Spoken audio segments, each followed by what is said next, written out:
अगर आपके अंदर ये क्वालिटी है कि आपका बिहेवियर ऐसा बन गया है कि दूसरा इंसान आपकी तरफ अट्रैक्ट होता है, तो सो व्हाट। बात करने पर शॉर्ट बात करनी है और कॉल की एंडिंग सीधी सीधी इस दुनिया चलती ही नहीं है, तो आपको चलने की क्या जरूरत है। ब्रेकअप हो गया, कोई छोड़ के चला गया, कोई नाराज हो गया, कोई आपकी तरफ देख नहीं रहा, आपकी किसी भी बात का जवाब नहीं दे रहा, इन सब पे मैंने बहुत सारे व्लॉग्स बनाए हुए हैं। उन पैटर्न को फॉलो करते हुए अगर कोई आपकी तरफ वापस आ जाता है तो आपकी तरफ से डेस्परेटली वेलकम उनको दोबारा से मुंह मोड़ने पर मजबूर कर देता है।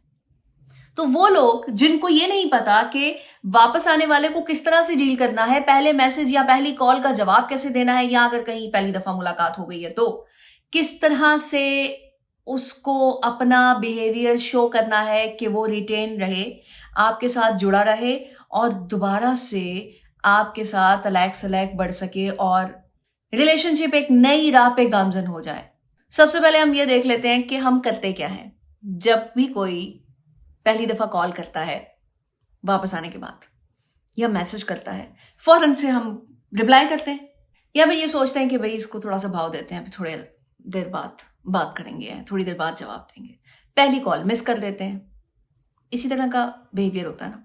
करना क्या है, जैसे ही कॉल आई है पहली कॉल उठानी है, जैसे ही मैसेज आया है कोई थोड़ा सा पॉज देके यानी 1-8 मिनट का उसको रिप्लाई करें, और जैसे ही कोई पहली दफा मिला है तीनों सिचुएशंस को हम साथ साथ डील कर लेते हैं, तो उसके साथ आपने बिल्कुल वैसे ही बिहेव करना है कि बीच में कोई मसला ही नहीं था, कुछ ऐसा इशू ही नहीं है, आपके जहन में गिराबंदी नहीं हुई उस बात की जिसकी वजह से गैप था।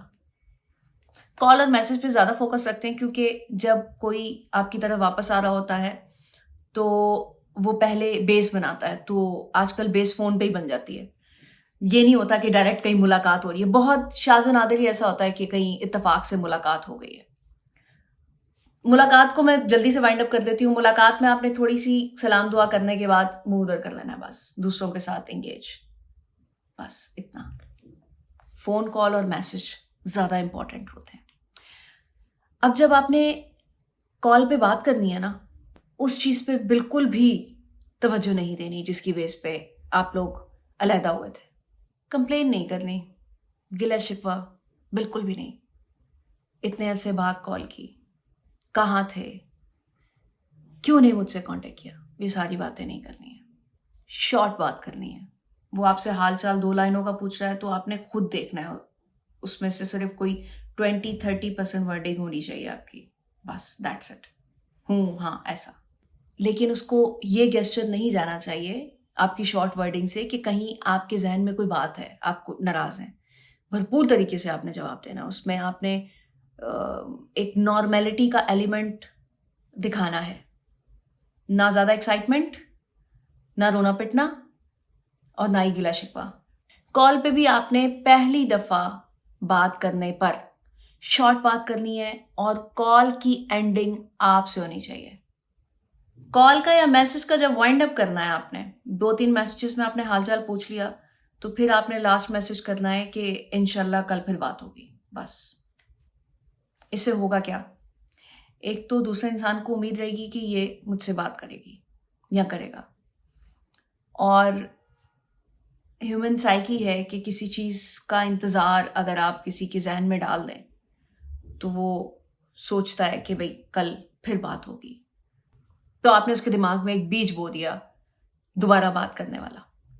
करनी नहीं है आपने कॉल, मैसेज भी नहीं करना है, क्योंकि यही चीज उसको दोबारा से आपकी तरफ वापस लेकर आएगी। ये पैटर्न है, कोई चालाकी नहीं है, इसलिए इस चीज को बिल्कुल भी ऐसा मत सोचिएगा कि मैं क्या आपको बता रही हूं कि किसी इंसान को अपनी तरफ कैसे अट्रैक्ट करें। जो लोग डेस्परेशन शो कर चुके हैं पहले, उनको बहुत अच्छे से पता होगा कि मैं क्या कह रही हूँ। जो लोग बहुत ज्यादा रिस्पॉन्स दे चुके हैं, उसके बाद दूसरे इंसान को भागते हुए भी देख चुके हैं, उनको भी समझ आ रही होगी कि मैं कैसे पैटर्न की बात कर रही हूँ।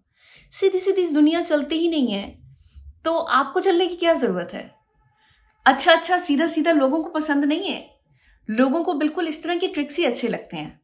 तो फिर आप भी चलिए ना इन सारे ट्रिक्स पे, और इसमें कुछ बुराई नहीं है। अगर आपके अंदर ये क्वालिटी है कि आपका बिहेवियर ऐसा बन गया है कि दूसरा इंसान आपकी तरफ अट्रैक्ट होता है, तो सो व्हाट, इसमें कोई बुराई नहीं है। उसको अप्लाई करके देखिएगा। है तो बहुत छोटी छोटी चीजें, लेकिन इनके रिजल्ट्स बहुत बड़े हैं।